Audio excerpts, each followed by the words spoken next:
আসসালামু আলাইকুম রহমতুল্লাহ। আজকে আমরা দেখব অনার্স ফার্স্ট ইয়ারের ইংলিশ ডিপার্টমেন্টের ইন্ট্রোডাকশন টু পোয়েট্রি এই বইয়ের একটি কবিতা অন হিজ ব্লাইন্ডনেস। তো অন হিজ ব্লাইন্ডনেস এটি আসলে জন মিল্টন লিখেছেন। আর জন মিল্টন জন্মগ্রহণ করেন ১৬০৮ সালে এবং তিনি মৃত্যুবরণ করেন ১৬৭৪ সালে। জন মিল্টন মূলত তার অর্ধেক বয়সে তিনি তার অন্ধত্ব হন। আর সেই অন্ধ হওয়ার পিছনে যে কাহিনী, সেই কাহিনী নিয়ে তিনি তার এই অন হিজ ব্লাইন্ডনেস কবিতাটি লেখেন। তো অন হিজ ব্লাইন্ডনেস মানে হিজ মানে হচ্ছে তার, ব্লাইন্ডনেস মানে হচ্ছে অন্ধ। তাহলে তার অন্ধত্ব, অন মানে হচ্ছে এখানে প্রিপোজিশন নিয়ে অর্থ দিবে, তাহলে তার অন্ধত্ব নিয়ে অন হিজ ব্লাইন্ডনেস লিখেছেন জন মিল্টন। তো আমরা শুরু করছি। তো প্রথমত আমরা এই কবিতার ৪টি লাইন, তারপরে তার বাংলা অনুবাদ এবং তার আসলেও ৪টি লাইনের মাধ্যমে কবি কি বুঝেছেন এরকম ভাবে আমরা সাজিয়েছি এবং এখান থেকে যে ওয়ার্ড মিনিং গুলো তারপরে আমরা ওয়ার্ড মিনিং গুলো দিয়েছি। তোমরা এগুলা ধীরে ধীরে দেখে নিতে পারো। তো আমরা শুরু করছি। হোয়েন আই কনসিডার, যখন আমি ভাবি, how my light is spent, মানে কিভাবে আমার দৃষ্টিশক্তি হারিয়েছি। তাহলে কবি বলছেন when I consider how my light is spent, যখন আমি ভাবি কিভাবে আমার দৃষ্টিশক্তি হারিয়েছি। আর আরেকটি কথা যে আসলে কবিতার মিনিং এর সাথে তুমি যদি ওয়ার্ড মিনিং গুলো মানে করতে যাও তাহলে কিন্তু হবে না, এটার আসলে ভাব অনুবাদ করতে হবে, তাহলে ঠিক হবে। ইরি হাফ মাই ডেজ মানে আমার অর্ধেক জীবনে, অর্ধ জীবন অতিবাহিত হওয়ার পূর্বে। In his dark world and wide, মানে এই অন্ধকার বিশাল জগতে। তাহলে ইরি half my days in this dark world and wide, মানে অর্ধ জীবন অতিবাহিত হওয়ার পূর্বে এই অন্ধকার বিশাল জগতে। And that one talent which is death to hide, মানে আর ঈশ্বর প্রদত্ত কাব্যিক গুণ যা কিনা বিলুপ্তির অন্তরালে। মানে যে অ্যান্ড দ্যাট অন ট্যালেন্ট বলতে বোঝানো হয়েছে মানে ঈশ্বর প্রদত্ত যে কাব্যিক গুণ, মানে জন মিল্টনকে আল্লাহ তাআলা যে তাকে কবিতা লেখার যে মানে কবিতা লেখার যে মেধা, ট্যালেন্টটি দিয়েছিলেন সেটির কথা বলা হয়েছে। Which is death to hide মানে যা এই যা কিনা বিলুপ্তির অন্তরালে। মানে তিনি জন মিল্টনকে যে আল্লাহ তাআলা যে তাকে কবিতা লেখার যে শক্তি দিয়েছেন, ট্যালেন্ট দিয়েছেন, সেই শক্তিটা আবার তিনি কেড়ে নিয়েছেন। তো জন মিল্টন এটি ভাবছেন যে সেটি এখন বিলুপ্তির অন্তরালে, মানে তিনি অন্ধ হওয়ার পরে আর তিনি কবিতা লিখতে পারবেন না। লর্ডস উইথ মি ইউজলেস, মানে নিষ্ফলভাবে ঘুমিয়েছিল আমার মাঝে। দো মাই সোল মোর বেন্ট, যদিও আমার আত্মা দৃঢ় প্রতিজ্ঞ। আর এই ৪টি লাইনের মাধ্যমে আসলে কবি কি বোঝাতে চেয়েছেন আমরা একটু সরলার্থ মানে প্রথম স্তবক এটি দেখে নেই। মধ্য বয়সে মানে কবির যে বয়স, সেই মধ্য বয়সে দৃষ্টিশক্তি হারিয়ে কবি মিল্টন ব্যথিত, বিস্মিত, তার কাব্য প্রতিভা তখনও সম্পূর্ণ বিকশিত নয় এই ভেবে যে তিনি আর কবিতা লিখতে পারবেন না। তার চেতনার গভীরে সুপ্ত সেসব অপ্রকাশিত অনুভূতির কথা ভেবে কবি বিস্মিত, ব্যথিত হলেও হতাশ না মোটেও। ঈশ্বর বিশ্বাসে অচল ভক্তি কবির আত্মশক্তিকে, আত্মবিশ্বাসকে আরো দৃঢ় করেছে। মানে জন মিল্টন ভাবছেন যে তিনি আল্লাহ তাআলা যে তাকে কবিতা লেখার যে ট্যালেন্ট দিয়েছেন, তিনি অন্ধ হওয়ার পরে আর সে ট্যালেন্টটি ব্যবহার করতে পারবেন না, যে তার কাছ থেকে সেই ট্যালেন্টটি মানে কেড়ে নেওয়া হয়েছে, এরকম তিনি ভাবছেন। তো এই প্যারাটি তিনি এরকম ভাবছেন। তো আমরা দ্বিতীয় প্যারায় চলে যাবার, এই যে মানে কনসিডার মানে ভেবে দেখা, মাই লাইট ইজ স্পেন্ট মানে আমার দৃষ্টিশক্তি হারিয়েছি, ইরি মানে হচ্ছে পূর্বে। তো এই ওয়ার্ড মিনিং গুলো তোমরা অবশ্যই খাতায় নোট করে পড়বে। আমরা দ্বিতীয় প্যারা শুরু করছি। টু সার্ভ, আর এটা কিন্তু হচ্ছে একটি সনেট, মানে 14 লাইনের একটি সনেট। To serve therewith my maker and present, মানে কবিত্ব প্রতিভা দ্বারা সৃষ্টিকর্তাকে সেবা করতে উপস্থিত হব আমি। টু সার্ভ মানে সেবা করতে, দেয়ার উইথ মাই মেকার মানে মাই মেকার মানে হচ্ছে এখানে সৃষ্টিকর্তাকে বোঝানো হচ্ছে, আমার সৃষ্টিকর্তাকে কবিত্ব প্রতিভা দ্বারা সেবা করতে অ্যান্ড প্রেজেন্ট মানে উপস্থিত হব, আমি প্রেজেন্ট মানে হচ্ছে উপস্থিত হব।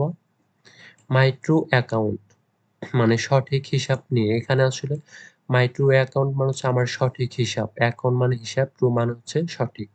মাই ট্রু অ্যাকাউন্ট মানে আমার সঠিক হিসাব নিয়ে, লেস্ট হি রিটার্নিং চাইল্ড যাতে তিনি প্রাপ্তি নিয়ে তিরস্কার না করেন। তাহলে my true account lest he returning child মানে সঠিক হিসাব নিয়ে যাতে তিনি প্রাপ্তি নিয়ে তিরস্কার না করেন। এখানে ডট মানে আসলে ডুকে বোঝানো হচ্ছে যে dot god exact deliver light denied মানে আবার প্রশ্ন করেছেন যে ঈশ্বর কি যথাযথ হিসাব নেবেন আমাকে দৃষ্টিশক্তি বঞ্চিত করে। মানে জন মিল্টন তিনি নিজেকেই নিজে প্রশ্ন করেছেন যে ঈশ্বর কি যথাযথ হিসাব নেবেন আমাকে দৃষ্টিশক্তি বঞ্চিত করে। আই ফন্টলি আস্ক মানে আমি নির্বোধের মতো, আমি বোকার মতো জিজ্ঞেস করলাম। বাট পেশেন্স টু প্রিভেন্ট মানে কিন্তু ধৈর্য আমাকে নিবৃত করে। তাহলে এই যে ৪টি লাইন, এটার যে আসলে মানে সরলার্থ সেটি আমরা দেখব। দৃষ্টিশক্তি হারিয়েও কবি ঈশ্বর বিশ্বাসে বিচ্যুত নন। ঈশ্বর বিশ্বাসে তিনি অবিচল। দৃষ্টিশক্তিহীন কবি তাই তার কাব্য প্রতিভা দিয়ে ঈশ্বর সেবা করে যাবেন স্থির করেন। কারণ ঈশ্বর একদিন কবির সব কাজের হিসাব নেবেন। কবি নিজেকে প্রশ্ন করেন ঈশ্বর কি তাকে অন্ধত্বের জন্য কোনো করুণা দেখাবেন, কিন্তু সবশেষে ধৈর্যশীল হন। এবার আমরা আর ওই দ্বিতীয় প্যারারে যে সার্ভ মানে সেবা করা, দেয়ার উইথ মানে ঈশ্বর প্রদত্ত যে কাব্যিক গুণ সেটি, মাই মেকার মানে আমার সৃষ্টিকর্তা, এই দ্বিতীয় প্যারার ওয়ার্ড মিনিং গুলা এখানে তোমরা এগুলা দেখে নেবে। আমরা হচ্ছে দেখবো এবার তৃতীয় প্যারা। আর প্রথম প্যারায় দেখলাম ৪টি লাইন, দ্বিতীয় প্যারায় ৪টি লাইন, ৮ লাইন। আর এখানে দেখবো আমরা তৃতীয় প্যারায় ৩ লাইন এবং চতুর্থ প্যারায় ৩ লাইন। এই হচ্ছে মোট ১৪ লাইন। আর ১৪ লাইনের কবিতাকে বলা হয় sonnet. That murmur soon replies মানে চাপা বিক্ষুব্ধ উত্তর, পরক্ষণে চাপা বিক্ষুব্ধ উত্তর। মারমার মানে হচ্ছে চাপা বিক্ষুব্ধ, আর সুন রিপ্লাইস মানে পরক্ষণে উত্তর। তাহলে that murmur soon replies God doth not need মানে পরক্ষণে চাপা বিক্ষুব্ধ উত্তর সৃষ্টিকর্তার প্রয়োজন নেই। গড এখানে ডু মানে ডট মানে হচ্ছে ডু, আমরা জানি কবিতায় অনেক সময় যে ডু কে ডট এরকম অনেক কিছু ব্যবহার করা হয়। তাহলে এই লাইনটি যারা যেটি বোঝাচ্ছে যে পরক্ষণেই চাপা বিক্ষুব্ধ উত্তর সৃষ্টিকর্তার প্রয়োজন নেই। আইদার্স ম্যানস ওয়ার্ক মানে মানুষের কাজের, অথবা হিজ ওন গিফটস তার নিজের উপহারের, হু বেস্ট মানে হচ্ছে সেই শ্রেষ্ঠ। তাহলে either man's work or his own gifts who best মানে মানুষের সেবার বা কোনো উপহারের। মানে কবি নিজে নিজেকে প্রশ্ন করছেন এবং নিজে নিজেকে উত্তর দিচ্ছেন যে সৃষ্টিকর্তার কোনো কিছুর প্রয়োজন নেই, যে মানুষের কোনো সেবার বা মানুষের কোনো উপহারের কোনো প্রয়োজন নেই। হু বেস্ট মানে সে শ্রেষ্ঠ, মানে আল্লাহ তাআলাই বা তার সৃষ্টিকর্তা হচ্ছে শ্রেষ্ঠ। বেয়ার হিজ মাইল্ড ইয়োক দে সার্ভ হিম বেস্ট হিজ স্টেট মানে যে তাহার প্রসন্ন অধীনতা বহন করে তারাই সর্বোত্তম সেবা তাকে দেয়। বেয়ার হিজ মাইল্ড ইয়োক মানে যে তাহার প্রসন্ন অধীনতা বহন করে, মানে সৃষ্টিকর্তাকে তার যে ফেরেশতারা রয়েছে তারাই তার মানে সর্বোত্তম সেবা করছে, এটাই বলা হচ্ছে যে দে সার্ভ হিম বেস্ট মানে তারাই তার সর্বোত্তম সেবা করে। মানে এখানে ফেরেশতাদেরকে বোঝানো হচ্ছে হিজ স্টেট মানে তাহার মানে হিজ স্টেট মানে হচ্ছে এখানে তার অবস্থায়। তো এই ৩টি লাইনের মাধ্যমে যেটি বোঝানো হচ্ছে আমরা সেটি একটু পরে লাস্ট প্যারাতে দেখব। এবার আমরা দেখব চতুর্থ প্যারা। ইজ কিংলি মানে হচ্ছে রাজকীয়, তার অবস্থা হচ্ছে রাজকীয়, যে হিজ স্টেট ইজ কিংলি তার অবস্থা রাজকীয়। Thousands at his bidding speed মানে সহস্রজন তার আদেশ পালন করে দ্রুত। মানে তার যে দেবদূত বা ফেরেশতা রয়েছে আল্লাহ তাআলার বা সেই সৃষ্টিকর্তার অনেক ফেরেশতা রয়েছে যারা তার আদেশ পালন করতে সবসময় দাঁড়িয়ে থাকে বা তার আদেশের সবসময় অপেক্ষা করে। And post over land and ocean without rest আর উড়ে যায় মাটি ও সাগরের উপর দিয়ে অবিশ্রান্ত ভাবে। They also serve who only stand and wait মানে দে অলসো সার্ভ তারা আরো সেবা করে, দে অলসো সার্ভ তারা আরো সেবা করে, হু অনলি স্ট্যান্ড অ্যান্ড ওয়েট মানে দাঁড়িয়ে এবং অপেক্ষা করে। তাহলে এই ৩টি লাইন এবং উপরের এই ৩টি লাইনের মাধ্যমে যে এই ৬টি লাইনের মাধ্যমে যেটি আসলে বোঝানো হয়েছে আমরা সেটি এবার দেখব যে তৃতীয় স্তবক ও শেষ স্তবকের যে সরলার্থ। কবি দ্বিতীয় স্তবকে নিজেকে করা প্রশ্নের উত্তর নিজেই দেন। একটু ক্ষোভ নিয়ে কবি বলেন, ঈশ্বর এত মহান যে মানুষের সেবার তার তেমন প্রয়োজন হয় না।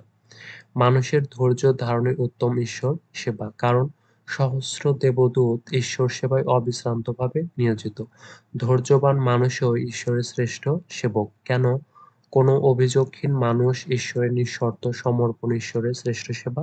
কবি এভাবেই নিজেকে প্রবোধ দেন বা নিজেকে আত্মতৃপ্তি করেন। তো জন মিল্টন তিনি নিজে নিজেকে প্রশ্ন করেন যে ঈশ্বরের কি প্রয়োজন আছে কোনো মানুষের সেবার বা মানুষের উপহারের? তো তিনি আবার সেই প্রশ্নের উত্তর নিজেই দেন। তো এ ছিল হচ্ছে অন হিজ ব্লাইন্ডনেস কবিতাটি। এবার আমরা দেখব অন হিজ ব্লাইন্ডনেস কবিতার যে পুরো একদম ১৪ লাইনের যে বাংলা অনুবাদ সেটি তোমরা এক নজরে দেখে নিতে পারো। আমরা এটির সারাংশটা দেখব শুধু। যেমন অন হিজ ব্লাইন্ডনেস কবিতার সারাংশ কবি কি বুঝিয়েছেন। কবিতার শুরুতে কবি ঈশ্বরের কাছে অভিযোগ করেছেন যে তিনি অর্ধজীবন অতিবাহিত হওয়ার পূর্বেই কবিকে অন্ধ করে দিয়েছেন। এই বিশাল পৃথিবীটা তার কাছে এখন অন্ধকার। ফলে যে কাব্য প্রতিভা ঈশ্বর কবিকে দিয়েছেন তা এখন অব্যবহৃত। যদিও কবির ইচ্ছা কাব্য লেখার মাধ্যমে ঈশ্বরকে সেবা করার, কিন্তু অন্ধত্বের কারণে সে তা পারছে না। যখন ঈশ্বরের কাছে জবাবদিহিতা করতে হবে তখন এই অব্যবহৃত কাব্য প্রতিভার জন্য কবি ঈশ্বরের কাছে তিরস্কার পাবেন। তারপরও ব্যথাতুর মনে কবির আত্মজিজ্ঞাসা, অন্ধ হওয়ার পরও কি ঈশ্বর তার দানের সঠিক হিসাব নেবেন? তো জন মিল্টন ভাবছেন যে আমাকে যে ঈশ্বর অন্ধ করে দিচ্ছে, তাই আমার কি পুরো জীবনের পুরো হিসাবে কি তিনি নেবেন? যে মাই ট্রু অ্যাকাউন্ট, আমার সত্যিকার হিসাবটাই কি তিনি নেবেন? পরক্ষণেই কবি বুঝতে পারেন যে ঈশ্বরের মানুষের সেবার বা উপহারের কোনো প্রয়োজন নেই। সহস্র দেবদূত ফেরেশতারা তার অধীনে এবং ঈশ্বরকে আদেশ পালন করতে ধৈর্য সহকারে অপেক্ষারত। তারা কোনো অভিযোগ না করে ঈশ্বরকে সর্বোত্তম সেবা দিচ্ছে। তাই কবিও মনে করেন মানুষ নিজেকে ঈশ্বরের নিকট সমর্পণ করতে হবে অভিযোগহীনভাবে। তো এ ছিল হচ্ছে অন হিজ ব্লাইন্ডনেস জন মিল্টনের কবিতাটি। আর তোমরা যদি মানে যেকোনো কবিতা পেতে চাও তাহলে অবশ্যই আমাকে কমেন্টে জানাবে। আর পরবর্তী ক্লাসগুলো পেতে চ্যানেলটি সাবস্ক্রাইব করে রাখো। আজকের ভিডিওটি এ পর্যন্তই আমরা শেষ করব। আসসালামু আলাইকুম ওয়া রাহমাতুল্লাহ।